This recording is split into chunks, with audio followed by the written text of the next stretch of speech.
మీ family future కు safe investment అంటే లాండోరా the valley, కంది, Hyderabad. Amaravati inner ring road పనుల్ని వీలైనంత వేగంగా పట్టాలెక్కించేందుకు రాష్ట్ర ప్రభుత్వం కసరత్తు చేస్తుంది. అసెంబ్లీలో మంత్రి నారాయణ ప్రకటన తర్వాత ఈ పనులు మరింత వేగంగా, ఎందుకంటే 6 నెలల్లో భూ సేకరణ లేదా భూ సమీకరణ కంప్లీట్ చేయాలని రాష్ట్ర ప్రభుత్వం టార్గెట్గా పెట్టుకుంది. సంబంధిత అధికారులకి దీనికి సంబంధించినటువంటి ఆదేశాలు కూడా చాలా స్పష్టంగా చేసింది. అయితే ఈ ఇన్నర్ రింగ్ రోడ్ ఎటు నుంచి వెళుతుంది, ఎలా వెళుతుంది, ప్రణాళిక ఏ విధంగా ఉంది, ఇది 2018లోనే నోటిఫై చేసి గెజిట్ కూడా రిలీజ్ చేసినటువంటి అంశం. అయితే ఈ 5 ఏళ్ల కాలంలో, ఇప్పుడు మళ్ళీ ఒక 2 ఏళ్ళు గడిచిపోయినాయి కాబట్టి మొత్తం 7 ఏళ్ల కాలంలో జరిగినటువంటి పరిణామాలు వీటన్నింటినీ దృష్టిలో పెట్టుకొని ఆయా ప్రాంతాల్లో మరొకసారి సర్వే చేస్తుంది రాష్ట్ర ప్రభుత్వం. అలానే రూట్ మ్యాప్ ఎటు నుంచి వెళుతుందో ఆయా మార్గాల్లో ఇప్పటికే మార్కింగ్స్ కూడా చేసినట్టుగా చెబుతున్నారు. ఎక్కడైతే భూములు సేకరించాల్సిన అవసరం ఉందో సంబంధిత ప్రైవేటు భూములకి చెందినటువంటి వ్యక్తులకి అధికారులు ఇప్పటికే నోటీసులు కూడా ఇచ్చినట్టుగా చెప్తున్నారు. అసలు రూట్ మ్యాప్ను ఒకసారి మనం విశ్లేషించేటువంటి ప్రయత్నం చేద్దాం. ఇన్నర్ రింగ్ రోడ్డుకు సంబంధించి గతంలో రిలీజ్ చేసినటువంటి మ్యాప్ ఇదే ఫైనల్ అవుతుంది. ఈ సర్వే నంబర్స్ కూడా దాదాపు ఇదే రూట్లో ఉంటాయి. ఒకసారి మనం చూస్తే కనుక ఇది ఇన్నర్ రింగ్ రోడ్డుకు సంబంధించి అప్పుడు చేసినటువంటి మార్కింగ్, ఇది కృష్ణా నది కరెక్ట్గా 2 భాగాలుగా చేసినట్టుగా ఉంటుంది. ఇది అమరావతి మ్యాప్, అంటే అమరావతి మాస్టర్ ప్లాన్ ఏరియా అనమాట. ఈ అమరావతి మాస్టర్ ప్లాన్ ఏరియా మధ్యలో, అందుకనే గ్రిడ్ రోడ్ స్ట్రక్చర్స్ అని చెప్పి రాష్ట్ర ప్రభుత్వం చెప్తుంది. ఇక్కడ ఉన్న ఖాళీలన్నింటినీ పూరించడం కోసమే ఈ ప్రాంతాలన్నింటినీ కూడా మళ్ళీ 2వ దశ భూ సమీకరణ అనేటువంటి ప్రక్రియ, అంటే ఇది మొత్తం ఒక క్లస్టర్గా డెవలప్ చేయాలని చెప్పని రాష్ట్ర ప్రభుత్వం భావిస్తుంది. అందులో భాగంగానే ఈ నిర్ణయం తీసుకుంది. ఒకసారి మనం ఇది జూమ్ చేసి చూస్తే కనుక దీనిలో ప్రతిదీ, ఈ రోడ్స్ దగ్గర నుంచి, రోడ్డు ఎక్కడి నుంచి ఏ రోడ్డు ఎక్కడికి వస్తుంది, ఏ రోడ్డు ఎక్కడ కనెక్ట్ అవుతుంది, వాటికి సంబంధించినటువంటి ప్రణాళిక మొత్తం కూడా ఇందులో పొందుపరిచారు.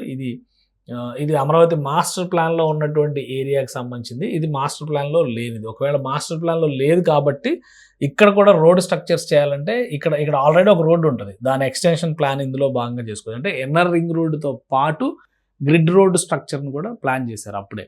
ఈ గ్రిడ్ రోడ్ స్ట్రక్చర్ మాస్టర్ ప్లాన్లో ఇక్కడ ఏదైతే ఇచ్చారో ఇటు రోడ్లు వెళ్ళేవి, వాటికి సమాంతరంగా మళ్ళీ ఇక్కడ రోడ్లకు ప్లాన్ కూడా రెడీ చేసుకున్నారు. అందుకనే మొత్తంగా 2వ దశ భూ సమీకరణ, ఇందులో భాగంగా 2వ దశ భూ సమీకరణ చేస్తున్నారు. ప్లస్ నిర్మాణ ప్రణాళిక అవసరమైనటువంటి భూములు కూడా తీసుకునే ప్రయత్నం చేస్తున్నారు. ఎవరైనా ఇవ్వకపోతే ఇక ఫైనల్గా అల్టిమేటం ఉంది కదా, మార్గం భూ సేకరణకి వెళ్ళేటువంటి పరిస్థితి ఉంటుందన్నమాట.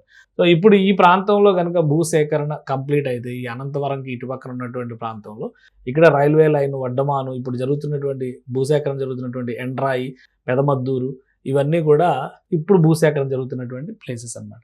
సో వీటితో పాటు ఎలా ఇన్నర్ రింగ్ రోడ్డు ప్రణాళికను రెడీ చేశారు దాన్ని కూడా ఒకసారి చూద్దాం. ఎందుకంటే 2 ఫేజులుగా మొత్తం 96 కిలోమీటర్లు వచ్చేటువంటి రహదారి వ్యవస్థ ఇది 2 ఫేజులుగా చేయాలని చెప్పని అనుకున్నారు.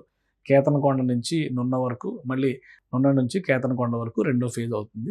సో అంటే ఒకవేళ ఈ మ్యాప్ ప్రకారం చూస్తే కనుక ఒక హాఫ్ కూడా కాదు, క్వార్టర్ సర్కిల్, అంటే 25% మాత్రమే మిగులుతుంది. 75% ఫస్ట్ ఫేజ్లోనే టేకప్ చేయడానికి అవకాశం ఉంది. సో ఫస్ట్ ఫేజ్కి సంబంధించి కేతనకొండ వద్ద జాతీయ రహదారి 65ని బైపాస్ని వెదురుపావులూరు వద్ద కలుపుతుంది. అలానే ముసాయిదా ఐఆర్ఆర్ కేతనకొండ వద్ద మొదలై చినకాకాని మీదుగా వెదురుపావులూరు వెళ్తుంది. ఇది రాజధాని అమరావతి రహదారులకు ప్రవేశం ఇవ్వడానికి ఒక కీలకమైన మార్గమే కాక చుట్టుపక్కల గ్రామాల అనుసంధానానికి ఉపయోగపడుతుంది. చినకాకాని నుంచి వెదురుపావులూరు వరకు ప్రతిపాదించిన ఐఆర్ఆర్ విజయవాడ నగరానికి తూర్పు బైపాస్గా పనిచేస్తుంది మరియు నగరం లోపల రద్దీని తగ్గించడానికి ఉపయోగపడుతుంది. ఈ ముసాయిదా ఐఆర్ఆర్ భవిష్యత్తులో విజయవాడలో రాబోయే అభివృద్ధిని దృష్టిలో పెట్టుకుని విజయవాడ నగరానికి దూరంలో సామాజిక ప్రభావాలను తగ్గించే నేపథ్యంలో ప్రతిపాదించడం అయినది అని చెప్పని ఇందులో ఇంట్రడక్షన్ చెప్పారు. మొదటి దశకి సంబంధించినటువంటి ప్లాన్ ఇది. మొదటి దశ ఏంటి? ఈ మొదటి దశ అమరిక 68 కిలోమీటర్, అంటే మేజర్ ఇదే. 96 కిలోమీటర్లలో 68 కిలోమీటర్లు ఫేజ్ 1లోనే కంప్లీట్ అయిపోతుంది. ఇది సమతల మరియు అధిక భాగం నిర్మాణాలు లేని ప్రాంతాల మీదుగా వెళ్తుంది. ఇప్పుడు ఆల్రెడీ కన్స్ట్రక్షన్ లేని ప్రదేశాల మీదుగా వెళ్తుంది కాబట్టి మొదటి దశ డిస్టెన్స్ ఎక్కువైనా కానీ నిర్మాణానికి చాలా సులువైనటువంటి అవకాశం ఉంటుందని చెప్పని అధికారులు భావిస్తున్నారు. ఈ మొదటి దశ ఐఆర్ఆర్ మొత్తం 28 గ్రామాల నుంచి వెళ్తుంది. సో టోటల్గా 46 గ్రామాలు లిస్ట్ అవుట్ చేశారు. 28 గ్రామాల నుంచి ఒక ఫస్ట్ ఫేజ్లోనే వెళ్తుంది. ఇక 2వ దశకి సంబంధించినటువంటి అంశాన్ని చూస్తే కనుక ఈ అమరిక 9 కిలోమీటర్ల పొడవు గల అటవీ ప్రాంతం గుండా వెళ్తుంది. ఇందులో ఉన్నటువంటి కాంప్లికేషన్ అదే. మీకు ఒకసారి దాని మ్యాప్ కూడా క్లియర్గా చూపిస్తాను. ఒకసారి మనం ఇది జూమ్ చేసి చూస్తే ఇది మ్యాప్. రెడ్ కలర్లో ఉన్నదంతా కూడా ఫేజ్ 1లో చేయబోయేటువంటి ఈ 68 కిలోమీటర్ల భాగం అనమాట. ఈ గ్రీన్లో ఉన్నది మాత్రం ఫేజ్ 2లో చేయబోయేటువంటి భాగం. సో అందుకనే ఇది ఆల్మోస్ట్ 75% ఈ మార్గంలోనే అయిపోతుంది అని చెప్తున్నాం. ఇక ఫేజ్ 2లో ఉన్నటువంటి కాంప్లికేషన్ ఏంటో ఒకసారి చూద్దాం. దీనికి 8 కిలోమీటర్ల పొడవు సొరంగం, 9 కిలోమీటర్ల పొడవు కలిగినటువంటి సురక్షిత అటవీ ప్రాంతంలో, అంటే రిజర్వ్డ్ ఫారెస్ట్ లోంచి వెళ్ళేటువంటి ఈ ప్రాంతంలో 8 కిలోమీటర్ల సొరంగ మార్గమే వేయాల్సి ఉంటుంది. అందుకనే ఇది చాలా కాంప్లికేటెడ్. ఈ అమెరికా నున్న మరియు కొత్తూరు సమీపంలో 2 సార్లు పోలవరం కాలువని దాటుతుంది. అంటే అక్కడ 2 బ్రిడ్జిలు కూడా కట్టాలి, 2 వంతెనలు కూడా కట్టాల్సి ఉంటుంది. సో మొత్తం ఈ అమెరికా యొక్క పొడవు 28.8 కిలోమీటర్లు. ఇది అధిక భాగం కొండ భూభాగంలో ఉన్న అటవీ ప్రాంతం ద్వారా వెళుతుంది. ఈ రెండో దశ ముసాయిదా ఐఆర్ఆర్ ప్రకారం మొత్తం 15 గ్రామాల నుంచి వెళుతుంది. అలానే కేతనకొండ మరియు వెదురుపావులూరు గ్రామములు ముసాయిదా ఐఆర్ఆర్ 2 దశలలో పడుచున్నవి. సో అది ప్లాన్ అన్నమాట. దీనికి సంబంధించి ఇప్పుడు భూ సమీకరణ విషయంలో ప్రతిపాదిత రైట్ ఆఫ్ వే, అంటే ఇప్పుడు మనం ఒకసారి చూస్తే ఈ మ్యాప్ని ఒకసారి మనం చూస్తే ఇది మాస్టర్ ప్లాన్ ఏరియా. అంటే ఇక్కడ అమరావతి కోర్ క్యాపిటల్ ఏరియా అని ఏదైతే అన్నారో ఇదంతా కూడా మాస్టర్ ప్లాన్ ఏరియా. ఇప్పుడు ఇదంతా కూడా ఫేజ్ 2, ఇది ఫేజ్ 2లో భూములు సమీకరణ చేస్తున్నటువంటి ప్లేస్ అన్నమాట. సో ఇదంతా ring road, IRR ring road అవుతుంది. ఇక్కడ ఐఆర్ఆర్ రింగ్ రోడ్డుకు సంబంధించి చూస్తే ఇక్కడ నుంచి మంగళగిరి నియోజకవర్గం ఇటు తిరిగి వస్తే కనుక ఇటు విజయవాడ నగరం ఉంటుందన్నమాట. సో ఈ రెండింటిని కవర్ చేసే విధంగా వెళ్తుంది. అందుకనే ఈ మధ్యలో ఉన్న pink colour west bypass, already ఇది కన్స్ట్రక్షన్ అయిపోయింది. ఇది అప్పుడు తయారు చేసినటువంటి ప్లానే. ఈస్ట్ బైపాస్ని మినహాయించి ఈస్ట్ బైపాస్ బదులు ఈ రింగ్ రోడ్ను ఉపయోగిస్తే ఇవి రెండు కలుపుకుని చూసినప్పుడు ఇది విజయవాడకి ఒక సెంట్రల్ రింగ్ రోడ్ లా కనిపిస్తుంది అన్న ఉద్దేశంతో చేసినటువంటి ప్లాన్. సో ఇక్కడ ఏ గ్రామాల నుంచి వెళ్తుంది అనేది చాలా ముఖ్యమైనటువంటి అంశం. ఇది ఆల్రెడీ అందరికీ తెలిసిందే. 6 వరుసల రహదారిగా నిర్మిస్తున్నారు. 60 మీటర్లు ఇది రైట్ ఆఫ్ వే ఉంటే సరిపోతుందని చెప్పని ప్లాన్ చేసుకున్నారు. అలానే ట్రాఫిక్ అంచనాలు 2030లో ఏ విధంగా ఉండొచ్చు అనే దాన్ని దృష్టిలో పెట్టుకొని 8 వరుసల రహదారి వ్యవస్థ అవసరం అవుతుంది. దానికి తగ్గట్టుగా రైట్ ఆఫ్ వేలు ఉపయోగించుకోవాలనేది ఒక ఆలోచన చేస్తున్నారు అనమాట. మొత్తం మీద 75 మీటర్ల రైట్ ఆఫ్ వే అవుతుంది అది. సో ఇది మెయిన్ క్యారేజ్ వేకి చూస్తే కనుక 2 వైపులా 15 మీటర్ల వెడల్పు, ఇందులోనే 0.5 మీటర్ల వెడల్పు షైవే, కర్బు ఇవన్నీ కలిసి ఉంటాయి. సెంట్రల్ మెరిడియన్, సపరేటర్ అంటే డివైడరు, సర్వీస్ రోడ్ ఇరువైపులా 7.5 మీటర్ల వెడల్పు, అలానే 0.5 మీటర్స్ కర్బ్ దగ్గర గల అవేని ఇవన్నీ ఉంచడం, బఫర్ స్ట్రిప్ ఒక 0.75 మీటర్స్, సైకిల్ ట్రాక్ 2 వైపులా, ప్లాంటేషన్స్ ఇవన్నీ అందులో ఇన్కార్పొరేట్ చేస్తూ డిజైన్ని ఈ విధంగా చేశారనమాట. సో ఈ డిజైన్ చూస్తే మనకి ఇప్పుడున్న దానిలో 8 వరుసల రహదారి కింద యాక్సెప్ట్ చేసి కనుక దీన్ని ముందుకు తీసుకెళ్తే 8 వరుసలు కూడా అవడానికి అవకాశం ఉండేది అనమాట. ఇప్పుడు మెయిన్ రోడ్డు ఇదైతే ఇది ఒక మెయిన్ రోడ్ అయింది, అటు ఒక సర్వీస్ రోడ్డు, ఇటు ఒక సర్వీస్ రోడ్ అయితే మళ్ళీ సైకిల్ ట్రాక్, నడవడానికి వాక్ వేసి ఇవన్నీ కలిపి చూస్తే కనుక ఇంత పెద్ద రహదారి అవుతుందన్నమాట. అందులో ప్రతిపాదిత నిర్మాణాలు ఏమేమి ఉంటాయి, ఎక్కడెక్కడ ఉంటాయి అనేవి కూడా చాలా ముఖ్యమైనటువంటి అంశాలు ఉన్నాయి. ఈ రహదారికి ఎక్కడెక్కడ కనెక్ట్ అవుతుంది, E3కి, E5కి, E7కి, ఇవన్నీ N13 ఈ రోడ్లన్నిటి కనెక్ట్ అయ్యే విధంగానే మాస్టర్ ప్లాన్ని రూపొందించారు. అది మొత్తం మీద ఈ ప్లాన్ ఐఆర్ఆర్కి సంబంధించినటువంటి సమగ్రమైనటువంటి ప్లాన్. అయితే ఈ ఐఆర్ఆర్ ఎటు నుంచి వెళ్తుంది, ఏ గ్రామాల నుంచి వెళ్తుంది, ఇది కూడా చాలా ముఖ్యమైనది. సో గ్రామాల జాబితా ఉంది, ఒకసారి మనం చూద్దాం. ఇది ఉమ్మడి గుంటూరు జిల్లా పరిధిలో ఫస్ట్ ఇక్కడ అనంతవరం దగ్గర నుంచి స్టార్ట్ అవుతుంది. అనంతవరం, చిన్నకాకాని, చిన్నవడ్లమూడి, ఎండ్రాయి, చిన్నవడ్లపూడి, ఎండ్రాయి, హరిశ్చంద్రపురం, కంతేరు, కర్లపూడి, కాజా, మోతడక, నూతక్కి, పెదపరిమి. అంటే ఇవి 11 గ్రామాలు అవుతున్నాయి. ఇంకొకసారి మనం చూస్తే ఈ పైన మరికొన్ని గ్రామాలు అనమాట. పెదపరిమి తర్వాత పెదవడ్లపూడి, రామచంద్రాపురం, తాడికొండ, తుమ్మపూడి, వడ్డమాను, వైకుంఠపురం ఇవన్నీ కలిపి చూస్తే 17 గ్రామాలు ఇక్కడే ఉన్నాయన్నమాట.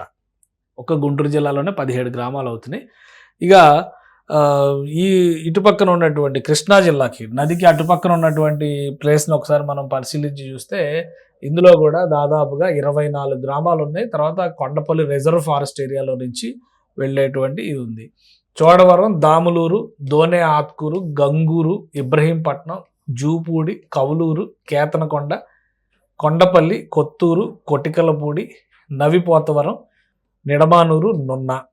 సో ఇంకా మిగతా ప్లేసులు చూస్తే ఒకసారి పాతపాడు, పెనమలూరు, పోరంకి, రామచంద్రాపురం, సవరిగూడెం, తాడేపల్లి, త్రిలోచనాపురం, వెదురుపావులూరు, వెలగలేరు, జామి మాచివరం, కొండపల్లి రక్షిత అటవీ ప్రాంతం రిజర్వ్ ఫారెస్ట్ ఏరియా అనమాట. మొత్తం ఇవి 24 ప్లస్ ఇవి మొత్తం 41 గ్రామాల లిస్ట్ వస్తుంది. అయితే కొన్ని గ్రామాలకి ఇంకా ఇందులో కొన్ని ఇప్పుడు కొత్తగా యాడ్ అయినటువంటి అంటే లొకేషన్స్ వారీగా యాడ్ చేయాల్సినవి ఏమైనా ఉన్నాయా, లేదంటే ల్యాండ్ విషయంలో ఈ రైట్ ఆఫ్ వేలు పెంచాలనేటువంటి చర్చ, వీటన్నిటి డిస్కషన్స్ నడుస్తున్నటువంటి నేపథ్యంలో అలైన్మెంట్లో అయితే పెద్దగా మార్పులు ఉండవు. కాకపోతే తీసుకునేటువంటి ల్యాండ్ విస్తరణ జరిగేటువంటి అవకాశం ఉంటుంది. అంటే అలైన్మెంట్ మ్యాక్సిమం ఇదే ఉంటుంది, 99% ఇదే అలైన్మెంట్ ఉంటుంది. అమరావతి ఈ మూలనే రాసుకుని ఈ చుట్టుగా వెళ్ళేటువంటి అవకాశం ఉంటుంది. కాబట్టి ఇదంతా కూడా ఎన్హెచ్లో నుంచి వెళ్ళేటువంటి మార్గం అవుతుంది. సో దీన్ని ఇప్పుడు చాలా సీరియస్గా భూ సేకరణకు సంబంధించి లేదా భూ సమీకరణకు సంబంధించి కసరత్తును ముమ్మరం చేశారు. బహుశా 6 నెలల్లో ఈ ప్రాసెస్ కంప్లీట్ చేయాలంటున్నారు. 2-3 నెలల్లోనే భూ సేకరణకు సంబంధించినటువంటి వ్యవహారాలన్నీ కూడా ఒక కొలిక్కి వస్తే టెండర్ల ప్రాసెస్కి మళ్ళీ 2 నెలల సమయం, వర్క్ అలాట్మెంట్కి మరొక నెల సమయం పడుతుంది. కాబట్టి 6 నెలల్లో మ్యాక్సిమం పనులు మొదలు పెట్టాలండి. ఇది పీపీపీ మోడల్లో కడుతున్నారు. ప్రభుత్వానికి అయ్యేటువంటి వ్యయం కానీ ఖర్చు కానీ ఇందులో ఏమీ ఉండదని చెప్పి రాష్ట్ర ప్రభుత్వం చెప్తుంది. అంటే ఒక ప్రైవేట్ సంస్థని ఎంపిక చేసి వాళ్ళకి ఆ ల్యాండ్ని అలాట్ చేసి నిర్మాణము, నిర్వహణ, బిల్డ్, ఆపరేట్ మోడల్ ఉంటుంది కదా.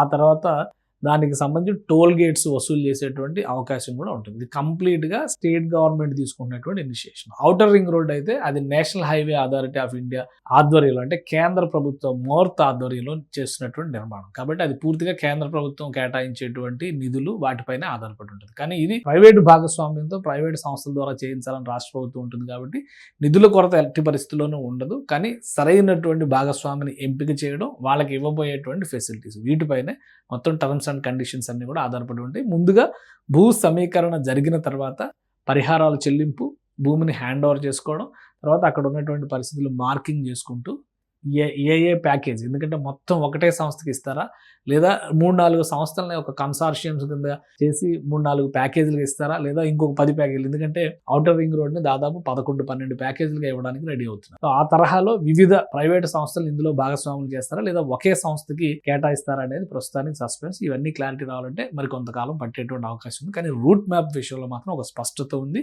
గతంలో ఏదైతే ఫాలో అయ్యారో ఇన్నర్ రింగ్ రోడ్ విషయంలో అదే ఫాలో అవడానికి అధికారులు కసరత్తు చేస్తున్నారు.